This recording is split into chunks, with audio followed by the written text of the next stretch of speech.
अध्याय 11 भारत में धार्मिक आंदोलन और सांस्कृतिक विकास भाग 2 भक्ति आंदोलन। ईश्वर से व्यक्ति के आध्यात्मिक एकाकार पर जोर देने वाला भक्ति आंदोलन भारत में तुर्कों के आने के बहुत पहले से प्रचलित रहा है। हालांकि भक्ति के बीज वेदों में देखे जा सकते हैं, पर आरंभ में उस पर जोर नहीं दिया गया। लगता है एक सगुण ईश्वर की आराधना का विचार बौद्ध धर्म की बढ़ती लोकप्रियता के साथ विकसित हुआ। ईस्वी सन की आरंभिक सदियों में महायान बौद्ध मत में बुद्ध की पूजा उनके अवलोकित रूप में की जाने लगी। लगभग उसी समय विष्णु की पूजा का आरंभ हुआ।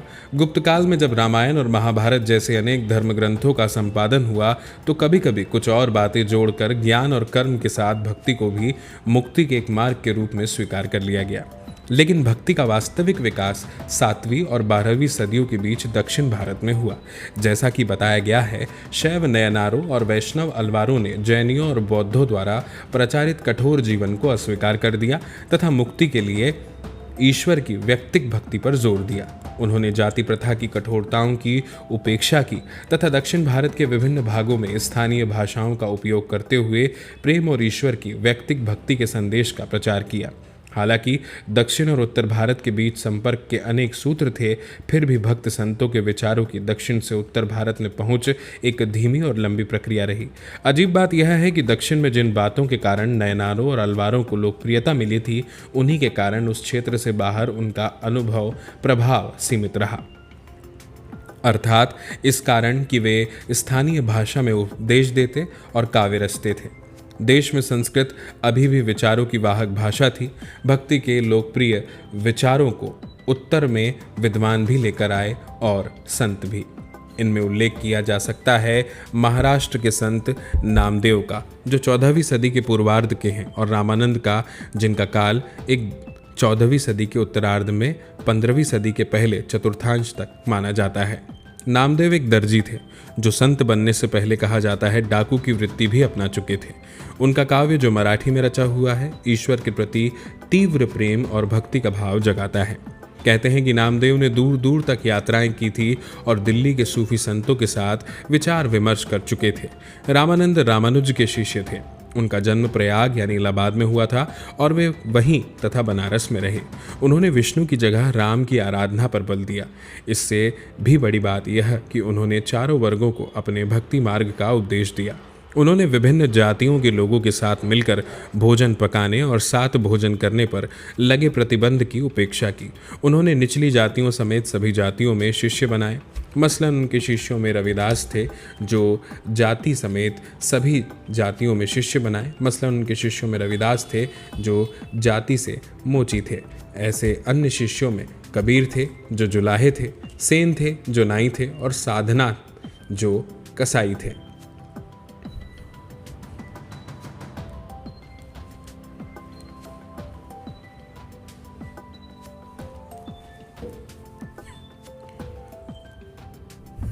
इन संतों ने जो बीज बोए, उन्हें फूलने फलने के लिए बहुत उर्वर भूमि मिली।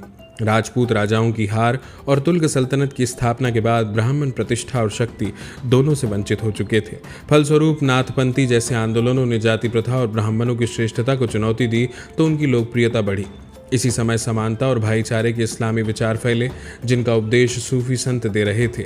लोग कर्मकांडों और तीर्थाटनों वाले पुराने धर्म से संतुष्ट न थे और ऐसा धर्म चाहते थे जो उनकी बुद्धि और मनोभावना दोनों को संतुष्ट कर सके।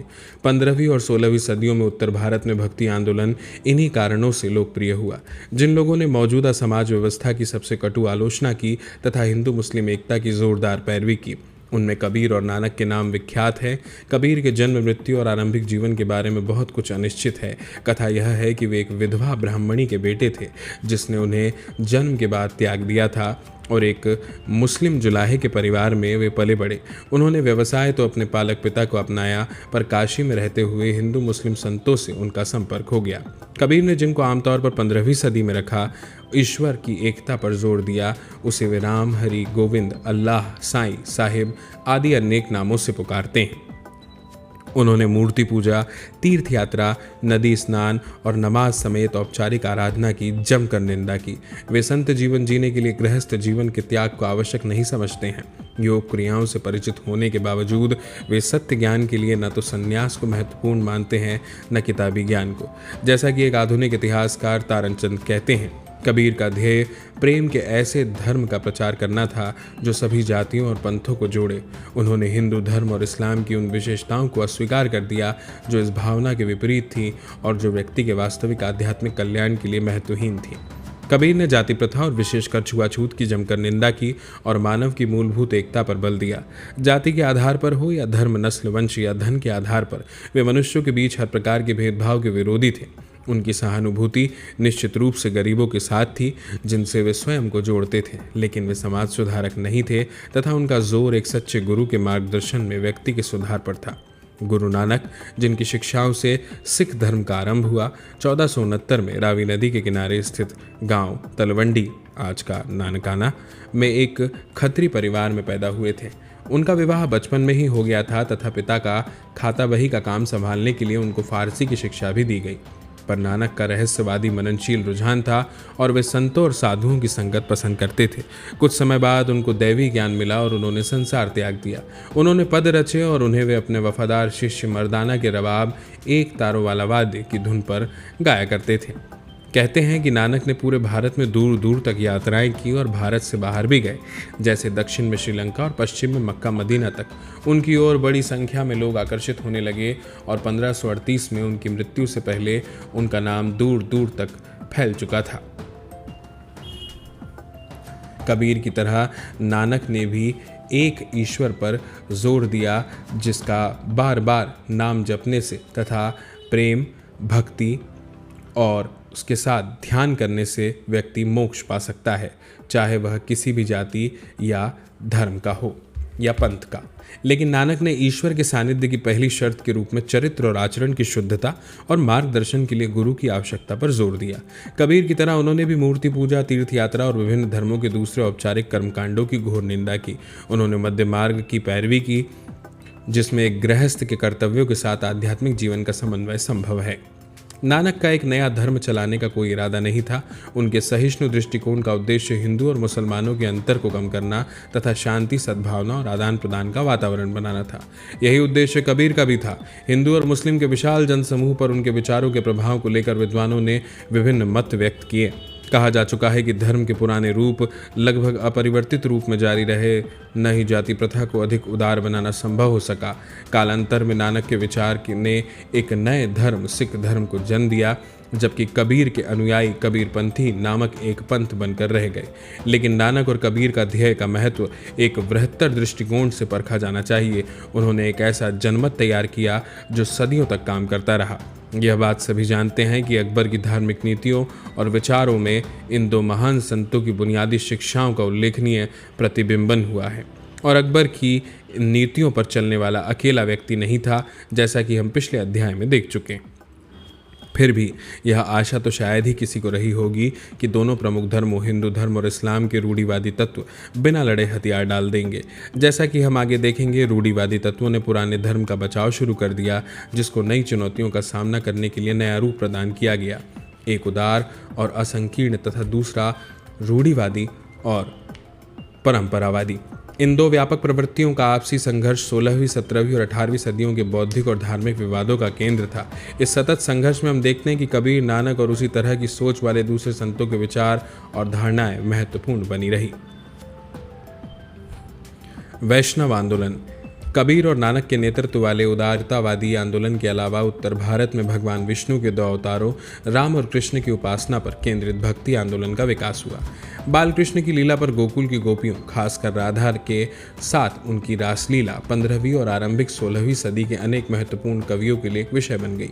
उन्होंने राधा और कृष्ण के प्रेम का प्रयोग एक रूपक के ढंग से व्यक्तिक आत्मा और परमात्मा के प्रेम संबंधों के विभिन्न पक्षों को चित्रित करने के लिए किया।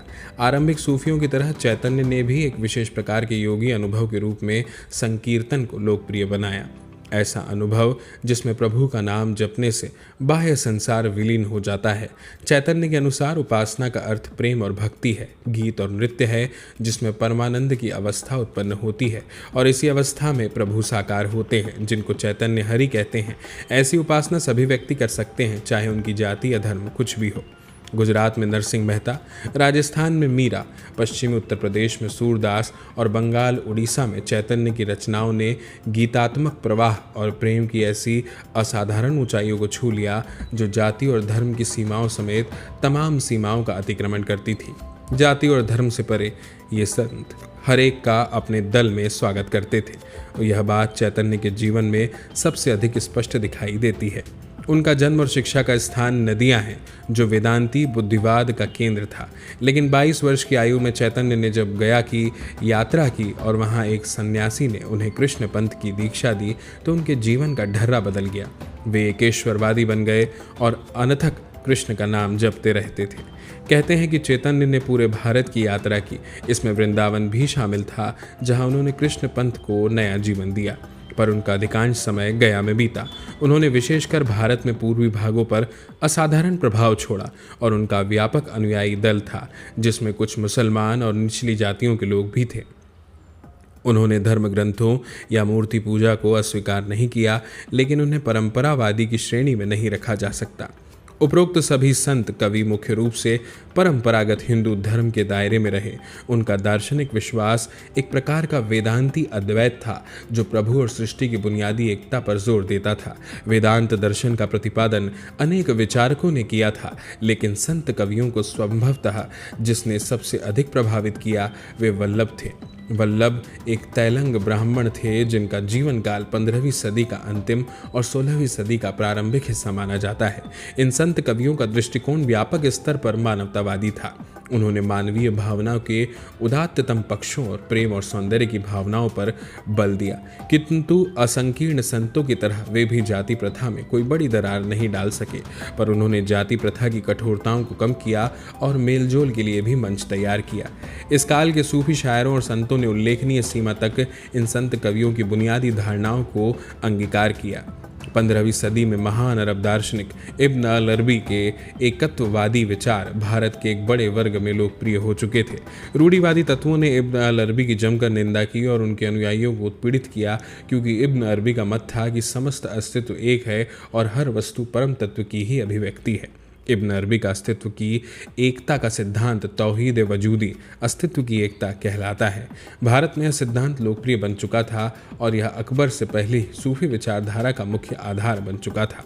योगियों और हिंदू संतों का संपर्क सर्वेश्वरवाद की धारणा को प्रचारित करने में काफ़ी हद तक सहायक रहा। भारतीय सूफी संस्कृत और हिंदी में अधिक दिलचस्पी लेने लगे तथा मलिक मोहम्मद जायसी समेत कुछ ने तो हिंदी में अपनी रचनाएं लिखी। हिंदी और दूसरी भाषाओं में वैष्णव संतों के लिखे भक्ति गीतों ने सूफियों के दिलों को फारसी शायरी से भी अधिक प्रभावित किया। हिंदी गीतों का प्रयोग इतना लोकप्रिय हुआ कि यशस्वी सूफी अब्दुल वाहिद बिलग्रामी ने हकायक ए हिंदी नाम से एक प्रबंध ग्रंथ लिखा, जिसमें उन्होंने कृष्ण, मुरली, गोपी, राधा, यमुना आदि शब्दों को सूफी रहस्यवादी ढंग से समझाने का प्रयास किया। इस तरह 15वीं सदी और 16वीं सदी के प्रारंभिक भाग में भक्ति और सूफी संतों ने एक ऐसा साझा मंच तैयार किया जिस पर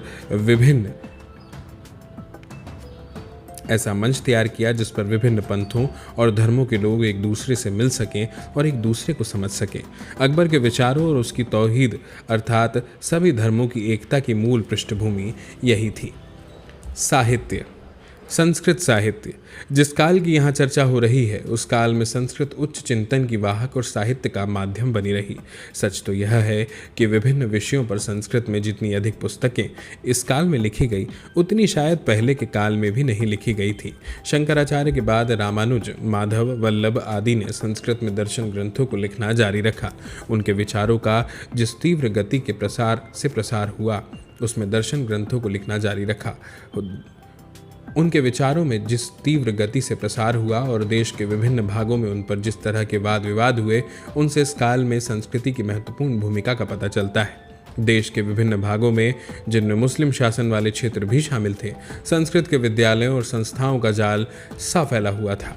इन विद्यालयों और संस्थाओं में हस्तक्षेप नहीं किया जाता था तथा इनका फलना फूलना जारी रहा। वास्तव में उनमें से अनेक ने तो पुराने ग्रंथों के पुनरुत्पादन और प्रसार के लिए कागज के चलन का लाभ भी उठाया। उदाहरण के लिए रामायण और महाभारत के कागज पर लिखे कुछ सबसे पुराने उपलब्ध पाठ 11वीं या 12वीं सदी और उसके बाद के हैं।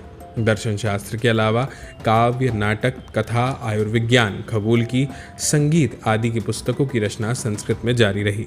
हिंदू विधान, धर्मशास्त्रों पर ढेरों टीकाओं और भाष्यों की रचना 12वीं और 16वीं सदियों के बीच हुई।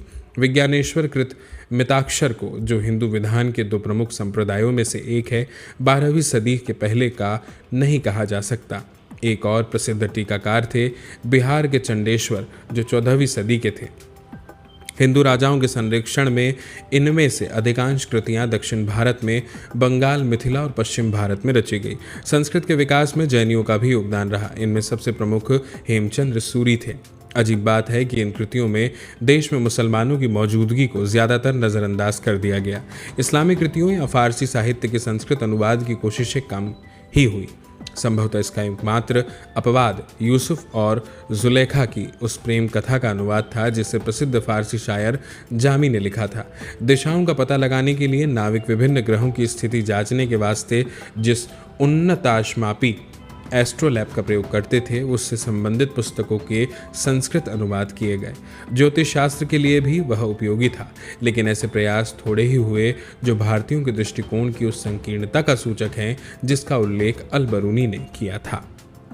अरबी और फारसी साहित्य। मुसलमानों द्वारा सबसे अधिक साहित्यिक और वैज्ञानिक ग्रंथ अरबी में रचे गए, जो पैगंबर की भाषा थी और जिसे स्पेन से लेकर बगदाद तक साहित्य और विज्ञान की भाषा के रूप में प्रयोग किया जाता था। लेकिन जो तुर्क भारत आए वे फारसी भाषा से बहुत अधिक प्रभावित थे, जो मध्य एशिया में 10वीं सदी से ही साहित्य और प्रशासन की भाषा थी। भारत में अरबी का प्रयोग अधिकतर इस्लामी विद्वानों, विधिशास्त्रियों और दार्शनिकों के एक छोटे से हिस्से तक सीमित रहा और इन विषयों पर अधिकांश मौलिक साहित्य अरबी में रचा गया। विज्ञान और खगोलिकी की कुछ रचनाओं के अरबी से अनुवाद भी हुए। कालांतर में फारसी में इस्लामी शरीयत की संहिताएं भारतीय विद्वानों की सहायता से तैयार कराई गई। इनमें सबसे महत्वपूर्ण संहिता फिरोज तुगलक के दौर की है, पर अरबी संहिताएं भी तैयार की जाती रही और इनमें सबसे प्रसिद्ध फतावा ए आलमगीरी है, जो औरंगजेब के काल में न्याय शास्त्रियों के एक दल द्वारा तैयार की गई विधि संहिता है। 11वीं सदी में पंजाब में तुर्कों के आगमन के साथ देश में एक नई भाषा फारसी का प्रचलन हुआ। 10वीं सदी से ही ईरान और मध्य एशिया में फारसी भाषा का पुनरुत्थान हुआ तथा फारसी भाषा के कुछ महानतम कवि जैसे फिरदौसी और सादी 10वीं और 14वीं सदियों के बीच ही हुए। आरंभ से ही तुर्कों ने फारसी को साहित्य और प्रशासन की भाषा स्वीकार कर लिया। इस तरह लाहौर फारसी भाषा के प्रचार प्रसार के पहले केंद्र के रूप में उभरा। हालांकि भारत में आरंभिक फारसी लेखकों की कुछ ही रचनाएं आज बची है, पर उनमें से मसूद साद सलमान जैसे कुछ लेखकों की रचनाओं में हम लाहौर से गहरे लगाव और प्रेम का भाव पाते हैं। लेकिन इस दौर के सबसे उल्लेखनीय फारसी लेखक अमीर खुसरो थे। उनका जन्म पटियाली पश्चिम उत्तर प्रदेश में बदायूं के पास 1252 में हुआ था। वे कहते हैं, मैंने हिंदुस्तान की तारीफ 2 कारणों से की। एक तो इसलिए कि हिंदुस्तान मेरी जन्मभूमि और मेरा देश है। देश से प्रेम एक अहम फ़र्ज है। हिंदुस्तान स्वर्ग के समान है। इसकी जलवायु खुरासान की जलवायु से बेहतर है। यह साल भर हरा भरा और फूलों से लदा रहता है। यहाँ के ब्राह्मण अरस्तु जितने ही विद्वान हैं और विभिन्न क्षेत्रों में अनेक विद्वान मौजूद हैं। भारत के प्रति खुसरो के प्रेम से स्पष्ट है कि तुर्क शासक वर्ग अब एक विदेशी शासक वर्ग के रूप में व्यवहार करने के लिए तैयार न था और उनके भारतवासियों के बीच सांस्कृतिक मेल मिलाप के लिए ज़मीन तैयार हो चुकी थी। खुसरो ने अनेक काव्य ग्रंथ लिखे जिनमें ऐतिहासिक प्रेम प्रसंग भी शामिल हैं। उन्होंने सभी काव्य रूपों को आजमाया और फारसी की एक नई शैली विकसित की जिसे सबक हिंदी अथवा भारत की शैली कहा जाता है। खुसरो ने भारतीय भाषाओं की भी प्रशंसा की। इनमें हिंदी भी शामिल है जिसे वे हिंदवी कहते हैं। उनके कुछ बिखरे हुए हिंदी पद मिलते हैं। हालांकि खुसरो से अक्सर जोड़ी जाने वाली हिंदी रचना खलिक बारी संभवतः इसी नाम के एक परवर्ती कवि की रचना जान पड़ती है। वे एक सिद्धहस्त संगीतकार भी थे और प्रसिद्ध सूफी संत निज़ामुद्दीन औलिया द्वारा आयोजित धार्मिक संगीत सभाओं समा में भाग लेते थे। कहते हैं कि खुसरो ने जब अपने पीर निज़ामुद्दीन औलिया की मृत्यु 1325 की खबर सुनी तो उसके अगले ही दिन प्राण त्याग दिए। वे उसी दालान में दफन किए गए जहां निज़ामुद्दीन औलिया को दफनाया गया। भारत में इस काल में महाकाव्य के अलावा फारसी में इतिहास रचना एक सशक्त संप्रदाय भी विकसित हुआ। जियाउद्दीन बरनी, अफीफ और इसामी इस काल के सबसे मशहूर इतिहासकार थे। फारसी भाषा के माध्यम से भारत ने मध्य एशिया और ईरान के साथ घनिष्ठ सांस्कृतिक संबंध विकसित किए। कालांतर में फारसी न केवल प्रशासन और कूटनीति की बल्कि उच्च वर्गों और उनके आश्रितों की भाषा बन गई। पहले उत्तर भारत में और फिर दक्षिण में दिल्ली सल्तनत के प्रसार के साथ और देश के विभिन्न राज्यों में मुस्लिम राज्यों की स्थापना के साथ इस तरह मुख्यतः संस्कृत और फारसी देश में राजनीति, धर्म और दर्शन के क्षेत्रों में संपर्क भाषाओं तथा साहित्य कृतियों की भाषा के रूप में कार्य करती रही। आरंभ में दोनों के बीच आदान प्रदान बहुत कम हुआ। जिया नक्शबी मृत्यु 1350 उन संस्कृत कथाओं के फारसी अनुवाद करने वाले पहले व्यक्ति थे जो एक स्त्री से उसके पति के बाहर जाने के बाद एक तोते ने कही थी। तूतीनामा नाम की यह पुस्तक बहुत लोकप्रिय हुई तथा उसका फारसी से तुर्की और फिर अनेक यूरोपीय भाषाओं में भी अनुवाद हुआ। उन्होंने यौन विज्ञान के प्राचीन भारतीय ग्रंथ कोक शास्त्र का और योग की पुस्तक योग वशिष्ठ का भी फारसी अनुवाद किया।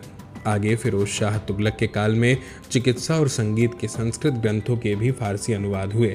कश्मीर के सुल्तान जैनुल आबिदीन ने मशहूर इतिहास ग्रंथ राजतरंगिणी और महाभारत के फारसी अनुवाद कराए। उसके आदेश से चिकित्सा और संगीत की संस्कृत पुस्तकों को भी फारसी अनुवाद किए गए। हाल के अनुसंधान से पता चलता है कि इस काल में गणित और खगोलिकी के कुछ ग्रंथों के संस्कृत अनुवाद भी हुए। क्षेत्रीय भाषाएं। इस काल में अनेक क्षेत्रीय भाषाओं में भी उच्च कोटि के साहित्य ग्रंथ रचे गए। इनमें हिंदी, बांग्ला और मराठी जैसी कुछ भाषाओं का जन्म 8वीं सदी के आसपास बतलाया जाता है। तमिल जैसी कुछ अन्य भाषाएं और भी पुरानी हैं। 14वीं सदी के आरंभिक भाग में अमीर खुसरो ने क्षेत्रीय भाषाओं के अस्तित्व पर ध्यान दिया था और लिखा था, प्राचीन काल से ही जीवन के आम उद्देश्यों के लिए हर प्रकार से इन भाषाओं का उपयोग किया गया है। इन भाषाओं के परिपक्वता प्राप्त करने और साहित्य रचना के लिए उनका उपयोग होने के मध्यकाल की एक उल्लेखनीय विशेषता कहा जा सकता है। इसके अनेक कारण थे। ब्राह्मणों की प्रतिष्ठा कम होने के साथ संभवतः संस्कृति की प्रतिष्ठा भी कुछ कम हुई। भक्त संतों द्वारा आम लोगों की भाषा का उपयोग निसंदेह इन भाषाओं के उपयोग का एक बड़ा कारण था। वास्तव में देश के अनेक भागों में आरंभिक संतों ने साहित्यिक उद्देश्यों के अनुसार इन भाषाओं को ढाला। लगता है कि तुर्कों के शासनकाल की स्थापना के पूर्व अनेक क्षेत्रीय राज्यों में संस्कृत के अलावा तमिल, कन्नड़, मराठी आदि क्षेत्रीय भाषाओं का उपयोग प्रशासनिक उद्देश्यों के लिए किया जा रहा था। तुर्क काल में भी यह प्रथा जारी रही होगी, क्योंकि हमें दिल्ली सल्तनत में हिंदी भाषी मालगुजारों की नियुक्ति की बात का पता है।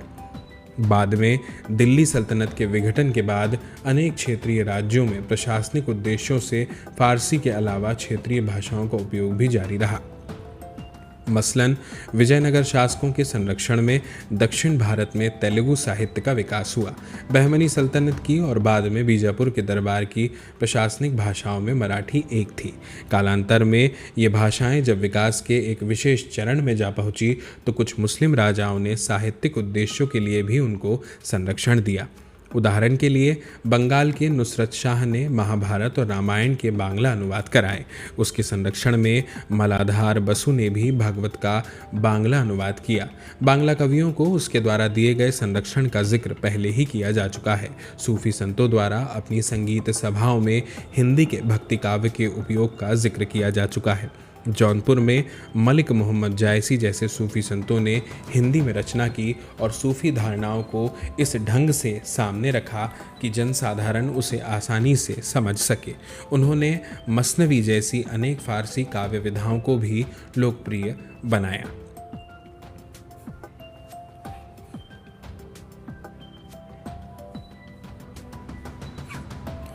ललित कलाएं।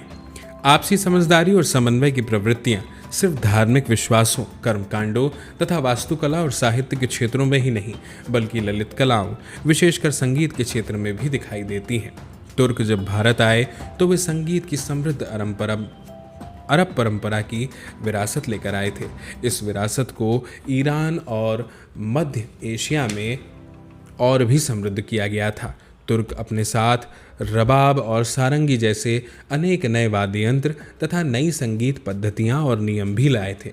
बगदाद के खलीफों के दरबार में भारतीय संगीत और भारतीय संगीतकारों ने भी वहां के संगीत के विकास को प्रभावित किया। लेकिन भारत में दोनों के बीच सुव्यवस्थित संपर्क सल्तनत काल में आरंभ हुआ। हम अमीर खुसरो का हवाला पहले ही दे चुके हैं। खुसरो ने, जिनको संगीत के सिद्धांत और व्यवहार दोनों के नायक की उपाधि दी गई थी, जिनके अनेक फारसी अरबी रागों का समावेश किया, जैसे एमन, घोर, सनम आदि का। उनको सितार के आविष्कार का श्रेय भी दिया जाता है, हालांकि इसका कोई प्रमाण नहीं है। उनको तबले के विकास का श्रेय भी दिया जाता है, पर लगता है 17वीं सदी के अंत या 18वीं सदी के आरंभ में ही विकसित हुआ। संगीत के क्षेत्र में समन्वय की प्रक्रिया फिरोज तुगलक के काल में जारी रही, जो हर जुम्मा यानी शुक्रवार की नमाज के बाद संगीत सुना करता था। भारतीय शास्त्रीय ग्रंथ राग दर्पण का उसी के काल में फारसी अनुवाद हुआ। संगीत सभाएं सूफियों की खानकाहों से निकलकर कुलीनों के महलों तक जा पहुंची। जौनपुर का शासक सुल्तान हुसैन शर्की संगीत का महान संरक्षक था। माना जाता है कि सूफी संत पीर बोधन इस काल के दूसरे महान संगीतकार थे। एक और क्षेत्रीय राज्य ग्वालियर में भी संगीत को भरपूर प्रश्रय मिला। ग्वालियर का राजा मान सिंह एक बड़ा संगीत प्रेमी था। उसी के तत्वाधान में संगीत ग्रंथ मान कौतूहल की रचना हुई, जिसमें मुसलमानों द्वारा प्रचलित सभी नए संगीत के रागों को शामिल किया गया था। हमें यह नहीं पता कि उत्तर भारत के संगीत के रागों का दक्षिण के रागों से अलगाव कब आरंभ हुआ, पर इसमें शायद ही शक हो कि फारसी अरबी सुरों, रागों और धुनों का समावेश ही अधिकतर इस अलगाव का कारण था। कश्मीर के राज्य में संगीत की एक अलग शैली विकसित हुई, जो बहुत हद तक फारसी संगीत से प्रभावित थी। जौनपुर की विजय के बाद सिकंदर लोदी ने दिल खोलकर संगीत को संरक्षण देने की परंपरा जारी रखी। आगे चलकर मुगल बादशाहों ने भी इस परंपरा को अपनाया।